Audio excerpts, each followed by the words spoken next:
بسم اللہ الرحمن الرحیم۔ تعلیم دین کورس سال اول اور سال دوم کے اسباق الحمدللہ شروع ہو چکے ہیں، اور آپ کا ٹائم ٹیبل جو ہے نظام الاوقات وہ بھی انشاءاللہ بن چکا ہے، آپ تک کل تک اللہ نے چاہا پہنچ جائے گا۔ پیر کے دن تفسیر کا ترجمے اور تفسیر کا سبق ہوتا ہے، سال اول میں بھی اور سال دوم میں بھی۔ آج چونکہ اس سال کا پہلا سبق ہے، پہلا دن ہے تفسیر کا،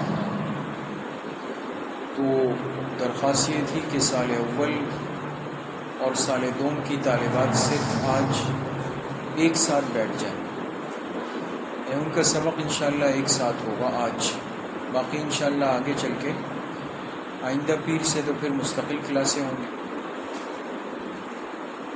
تو طالبات جو ہے وہ آج کا جو سبق ہے یہ سال اول والوں سے بھی ہے اور سال دوم والوں سے بھی ہے۔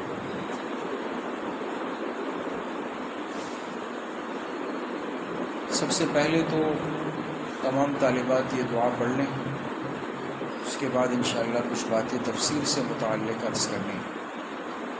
میرے ساتھ ساتھ پیچھے پڑھنے۔ بسم اللہ الرحمن الرحیم۔ رب یسر ولا تعسر وتمم بالخیر وبک نستعین یا فتاح یا علیم۔ رب یسر ولا تعسر وتمم بالخیر وبک نستعین یا فتاح یا علیم۔ رب یسر ولا تعسر وتمم بالخیر وبک نستعین یا فتاح یا علیم۔ ایک مرتبہ تمام طالبات درود شریف پڑھ لیں۔ اللہم صلی علی سیدنا و مولانا محمد وعلی آل سیدنا و مولانا محمد وبارک وسلم۔ آپ کے تعلیم دین کورس میں 8 مختلف مضامین ہیں، 8 سبجیکٹ ہیں، اور ہر گھنٹہ اور ہر سبق ایسا ہے کہ جو بہت ہی ضروری اور اہمیت کا حامل ہے۔ مقصد یہ ہے کہ بعض دفعہ ہم میں کیا کمزوری ہوتی ہے کہ طلبہ ہو یا طالبات ہو، ہم خود سے کچھ چیزیں طے کرنے لگ جاتے ہیں اور خود سے کہتے ہیں بھی فلاں گھنٹہ بہت اہم سبق ہے، جی آج بڑا اہم سبق ہے، اور کوئی گھنٹہ ہوتا ہے کہتے ہیں آج اتنا خاص کوئی سبق نہیں تھا، اہم پیریڈ نہیں تھا۔ تو خود سے بیٹھ کر ایک چیز کی ذہنی تقسیم کرنے لگ جاتے ہیں کہ چلے بھئی تفسیر حدیث مسائل کا سبق اہم ہے، باقی آداب المعاشرت کا آیا یا سیرت کا آیا یا مسنون دعاؤں کا آیا تو کہتے ہیں تو آسان سا ہے، کوئی ہے ایسا نہیں ہے۔ تو ایک تو یہ بات ذہن میں اچھی طرح بٹھا لیں کہ آپ کے لیے وہی سبق رکھا گیا ہے، طے کیا گیا ہے جو آپ کے لیے بہت اہم ہے اور آپ کے لیے بہت ضروری ہے، ٹھیک ہے؟ تو خود سے یہ طے نہ کریں، اور جس طرح پابندی اور بیداری اور اہتمام تفسیر کے سبق میں ہو، حدیث کے سبق میں ہو، مسائل کے سبق میں ہو، تمام اسباق کے اندر اسی طرح کی کیفیت ہونی چاہیے۔ دوسری بات یہ ہے کہ ہر طالبہ لکھنے کا خوب اہتمام کرے، صرف اس کو ایک لیکچر نہ بنائیں۔ جب تک انسان سبق کو تعلیم کی حیثیت میں نہیں لیتا وہ مضبوط نہیں ہوتا۔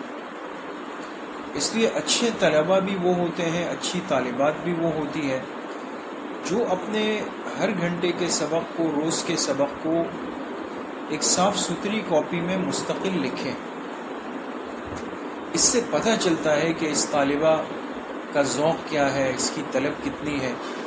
دوسرا، آپ کا علم، آپ کی محنت محفوظ ہو جائے گی۔ ہمارے پاس الحمدللہ آج تک ابھی تک وہ کاپیاں ہم اس سے فائدہ اٹھاتے ہیں، استعمال کرتے ہیں جو ہماری طالب علمی کے زمانے کی ہے، تو آج بھی اس کا فائدہ سامنے ہے۔ تو ایک تو تمام طالبات اپنے لیے کاپیاں لازمی بنائیں، اور اس کا آسان طریقہ یہ کہ 2 کاپیاں بڑی لے لیں، ذرا موٹی کاپیاں یا رجسٹر، اور اس میں دونوں میں 4 حصے بنا لیں، اور ایک حصہ ترجمہ تفسیر کا، ایک تجوید کا، ایک حدیث کا، ایک فقہ کا، ایک سیرت کا، آداب المعاشرت کا، عقائد کا، اور اچھی باتیں مسنون دعائیں جو ہیں اس کا۔ تو لکھنے کا التزام اور اہتمام ضرور کریں۔ تیسری ایک درخواست یہ تھی کہ روز کی بنیاد پر یہ عادت ڈالیں، خاص طور پہ وہ 4 دن جو آپ کے پڑھائی کے ہیں، یعنی پیر، منگل، بدھ، جمعرات، کہ یہاں سے فارغ ہونے کے بعد جب گھر جائیں تو اپنی سہولت کا وقت دیکھ کر لازماً روز کے سبق کو دہرائیں۔ یہ نہیں کہ آج جو کاپی کتاب آج بند ہوئی تو وہ پھر کل کھلے گی۔ دہرائی، جس کو ہمارے ہاں مدارس کی زبان میں تکرار کہتے ہیں، اسکول میں ریویژن کہتے ہیں، یہ دہرائی جو ہے، تکرار جو ہے، اس سے سبق یاد بھی رہتا ہے، سمجھ میں بھی آتا ہے، امتحان میں آسانی بھی ہوتی ہے، پرچے لکھنا آسان ہوتا ہے، اچھے نمبر آتے ہیں، مضبوط ہو جاتا ہے علم۔ تو اچھی طالبات کی طرح آپ نے یہ کورس پورا کرنا ہے۔ جو باتیں میں نے عرض کی آپ سے، اس کا خاص خیال رکھیں۔ اب اگلی بات یہ کہ ہمارا جو سبق ہے وہ انشاءاللہ ترجمے اور تفسیر کا ہوگا، اور ترجمے تفسیر کے لیے ہم نے قرآن کریم کے منتخب حصے کو لیا ہے۔ سال اول کے لیے الگ حصہ ہے، سال دوم کے لیے الگ حصہ ہے، لیکن کوشش یہی کی کہ وہ حصہ تفسیر کا لیا جائے کہ جس میں ہر ایک کے لیے بہت فائدہ ہو۔ اس لیے قرآن کی وہ صورتیں جو ہم روزانہ اپنی نماز میں، سنتوں میں، فرض میں، نوافل میں پڑھتی ہیں، تو ان صورتوں کو، جیسے آخر کی 10 صورتیں ہیں، ان کو ہم نے شامل کیا ہے، تاکہ بھی جب ہم پڑھیں تو ہمیں اندازہ ہو کہ اس کا ترجمہ کیا ہے، تفسیر کیا ہے، مطلب کیا ہے، فائدہ ہوتا ہے۔ یا قرآن پاک کی وہ صورتیں ہم نے لی ہے کہ جن کے مستقل پڑھنے کے فضائل ہیں، جیسے سورہ ملک ہے، سورہ واقعہ ہے، سورہ حجرات ہے، سورۃ الکہف ہے، یا پھر یہ ہے کہ جس میں احکامات ہیں، ہماری زندگی کا سلیقہ ہے، گھر کے آداب ہے، آداب معاشرت ہے، خوشی غمی کے موقع کے لیے زندگی کے گزارنے کے آداب و اصول ہیں، سب چیزیں اس کے اندر موجود ہو۔ تو بڑی محنت کے ساتھ یہ حصہ ہم نے منتخب کیا۔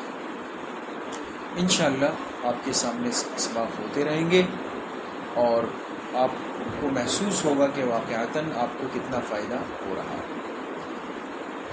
آج چونکہ آغاز ہے تو کچھ باتیں آپ کو لکھوانی ہیں، اور سال اول کی طالبات بھی لکھ لیں، سال دوم کی طالبات بھی اس کو لکھ لیں۔ ممکن ہے سال دوم کی طالبات نے اس کو پچھلے سال بھی لکھا ہو، لیکن دوبارہ اس کو لکھ لیں تو سب کو اس کا فائدہ ہو۔ لکھیں مقدمہ تفسیر۔ مقدمہ کے معنی آتے ہیں وہ چیزیں جو ابتدا میں پہلے ذکر کی جائیں۔ تفسیر کو شروع کرنے سے پہلے کچھ باتیں پہلے ایک مسلمان کو جاننی چاہیے۔ تو کیا لکھا؟ مقدمہ تفسیر۔ نیچے لائن میں لکھے تفسیر شروع کرنے سے پہلے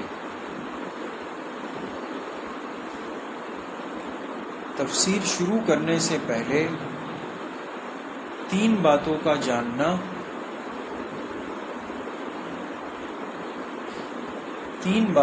جاننا، اور دل میں استحضار کرنا ضروری ہے،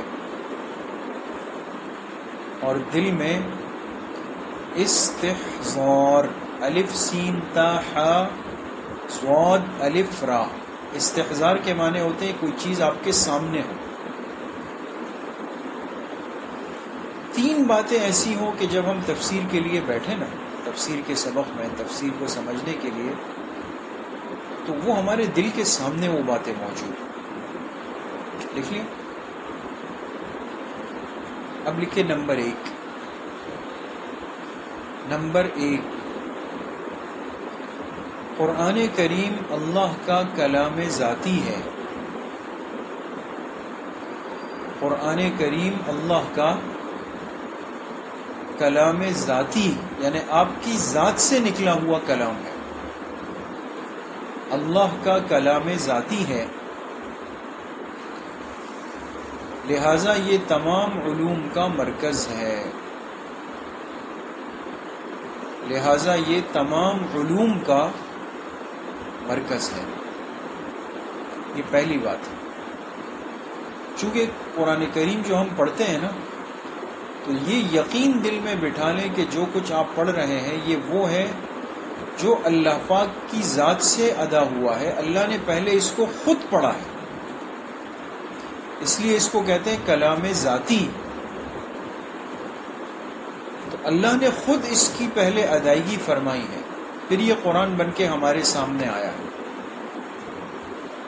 تو اب جتنے بھی علوم اس کے علاوہ ہے، آپ مثال کے طور پہ آپ کی حدیث کا سبق ہوتا ہے، مسائل فقہ ہوتے ہیں، عقائد ہے، آداب المعاشرت ہے، سب چیزیں ہیں.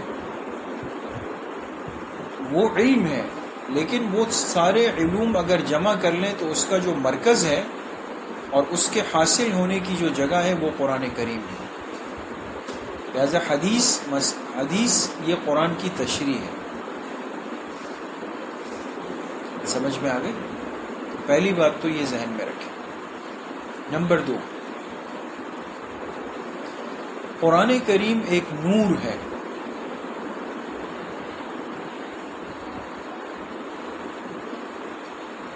قرآن کریم ایک نور ہے، اور اس نور کو حاصل کرنے اور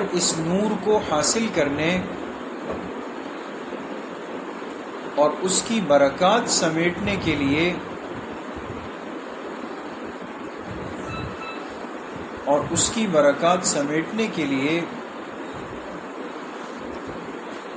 ظاہر و باطن کی پاکیزگی بہت ضروری ہے. اس کی برکات حاصل کرنے کے لیے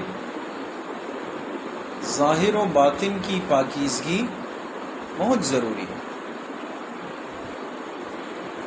یہ بہت اہم بات ہے. قرآن کریم اللہ کی طرف سے ایک نور ہے. وَأَنزَلْنَا إِلَيْكَ نُورًا مُبِينًا. خود قرآن میں اللہ پاک فرماتے ہیں، اے میرے حبیب ہم نے آپ پہ ایک نور اتارا. اب انسان اگر چاہتا ہے کہ اس نور، اس قرآن پاک کی برکتیں مجھے مل جائے، اس کی سعادت مل جائے، تو ایسے نہیں ہو سکتا کہ انسان نہ ظاہر کی فکر کرے نہ باطن کی فکر کرے اور کہے کہ جی مجھے قرآن کی برکات اور انوارات وہ مجھے مل جائے. یہ کیسے ہو سکتا ہے؟ جیسے ایک بہت عمدہ خوشبو ہو، بہت بہترین خوشبو ہو، لیکن آپ بتائیں کہ انسان خوشبو کب لگاتا ہے؟ جب وہ پہلے غسل کر کے صاف ستھرا ہو کے، صاف ستھرے کپڑے پہن کے، نہا دھو کے تیار ہوتا ہے، آخر میں باری آتی ہے خوشبو کی، پرفیوم کی، عطر کی. لیکن اگر خدا نخواستہ ایک آدمی گندگی میں بیٹھا ہے، کچرا کنڈی میں بیٹھا ہے، اس کے جسم لباس سے بدبو آ رہی ہے، اور پھر وہ کہے میں اس کے اوپر مشک کا عطر لگا دوں، عنبر لگا دوں، خس لگا دوں، جو بھی لگا دوں، کتنی بڑی نادانی. تو قرآن کو حاصل کرنے کے لیے، سیکھنے کے لیے، پڑھنے کے لیے، سمجھنے کے لیے طلباء و طالبات کو اس کا بڑا خیال رکھنا ہے. باوضو بیٹھنے کا اہتمام کریں، کبھی خدا نخواستہ کوئی بے وضو نہ بیٹھے. اسی طرح لباس کا، کی پاکیزگی کا بہت اہتمام کریں. ظاہر ہمارا بالکل پاک صاف ہو، اور باطن سے مراد اندر دل. خدا نخواستہ میں اس مقصد سے آئی ہوں کہ میں تعلیم دین کورس پڑھ لوں اور 2 سال علم کو دے دوں، قرآن بھی، حدیث بھی، مسائل بھی، عقائد بھی، معاشرت بھی، سیرت بھی، یہ سب پڑھ لوں، لیکن اندر باطنی طور پر میرے اندر بہت ساری کمزوریاں بھی ہیں، غیبت بھی ہے، حسد بھی ہے، بہتان بھی ہے، چغلی بھی ہے، بدگمانی بھی ہے، یہ سب چیزیں میرے اندر بیٹھی ہوئی ہیں۔ تو آپ بتائیں کہ اس قرآن کا نور اندر کیسے جائے؟ اس لیے طالبات اس کا بڑا خیال رکھیں، اپنے باطن کی اصلاح کی پوری کوشش کریں۔ کسی کے ساتھ بیٹھ کر غیبت کرنا، کسی کی باتوں میں باتیں ملانا، ہاں میں ہاں ملانا، کسی کی ٹوہ لگانا، تجسس کرنا، یہ چیزیں تو روحانی امراض ہیں۔ اس سے اپنے آپ کو بچائیں، اپنے آپ کو تربیتی ماحول میں، اصلاحی ماحول میں جوڑ کر رکھیں۔ لیکن ہفتے کے دن ہم کیوں کہتے ہیں بار بار کہ بھئی ہفتے کے دن آدھا گھنٹہ ہم نے صرف مستورات کے لیے رکھا ہے، طالبات کے لیے رکھا ہے، معلمات کے لیے رکھا ہے، 11 بجے سے 11:30 بجے تک طے کر لیں۔ اس لیے کہ اس مجلس میں بات ہوتی ہے روحانی تربیت کی، روحانی امراض کی، روحانی گناہوں کی، باطن کی تربیت کی، ساری باتیں ہوتی ہیں۔ تو 2 باتیں لکھ لی آپ نے۔ نمبر 3 لکھیں، قرآن کریم کا نزول، قرآن کریم کا نزول پیغمبر علیہ الصلاۃ والسلام کے قلب مبارک پہ ہوا ہے۔ پیغمبر علیہ الصلاۃ والسلام کے قلب مبارک پہ ہوا ہے، یعنی قرآن آپ کے دل پر اترا ہے، اور وہاں سے صحابہ اکرام کے ذریعے امت تک منتقل ہوا ہے، اور وہاں سے صحابہ اکرام کے ذریعے امت تک منتقل ہوا ہے۔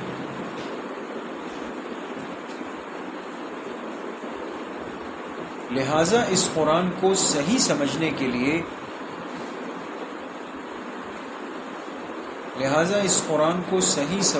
لیے،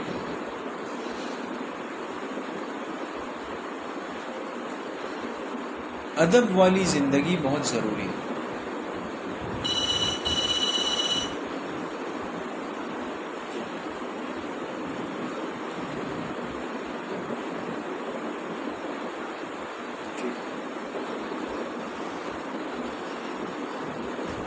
یہ نمبر 3 دوبارہ دہرا رہا ہوں، اس کو سن لیں۔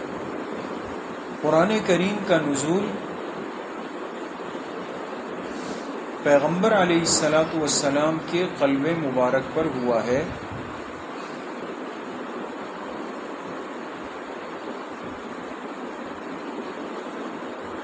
اور وہاں سے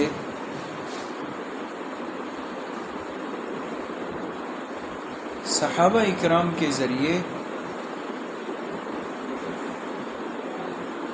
امت تک منتقل ہوا ہے۔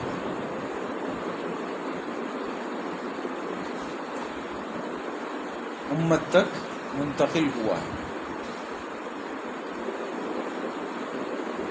لہٰذا اس کو صحیح سمجھنے کے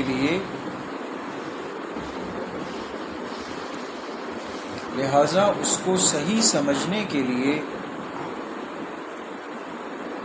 ادب والی زندگی بہت ضروری ہے۔ ادب والی زندگی بہت ضروری ہے۔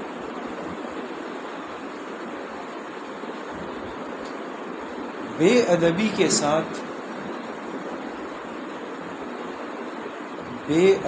کے ساتھ یہ قرآن کریم سمجھ میں نہیں آ سکتا، یہ قرآن کریم سمجھ میں نہیں آ سکتا۔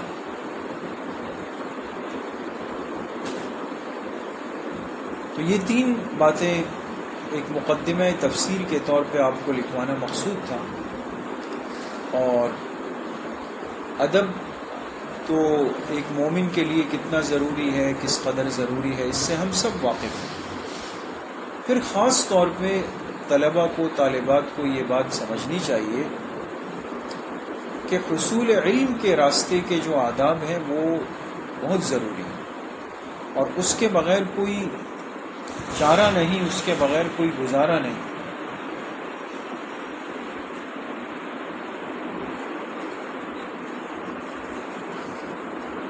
اس لیے دیکھیں طالبات نے اس کا خاص خیال رکھنا، اور آپ کی معلمات ہیں، آپ کی نگران ہیں، ان کا ادب بے حد ضروری ہے۔ آپ کی کتابیں کورس ہیں، اس کا ادب بے حد ضروری ہے۔ آپ کی ڈیسک ہے جس پر آپ کتابیں رکھیں گی، کاپی رکھیں گی، اس کا ادب بے حد ضروری ہے۔ آپ کا مدرسہ ہے، اس کا ادب بے حد ضروری ہے۔ بعض دفعہ کیا ہوتا ہے، باہر کوئی آیا، باہر کوئی اور ملا، اچھا جی وہ تو ایسا ہے، وہ مدرسہ ایسا ہے، وہ معلمہ ایسی ہے، وہ باجی ایسی ہے۔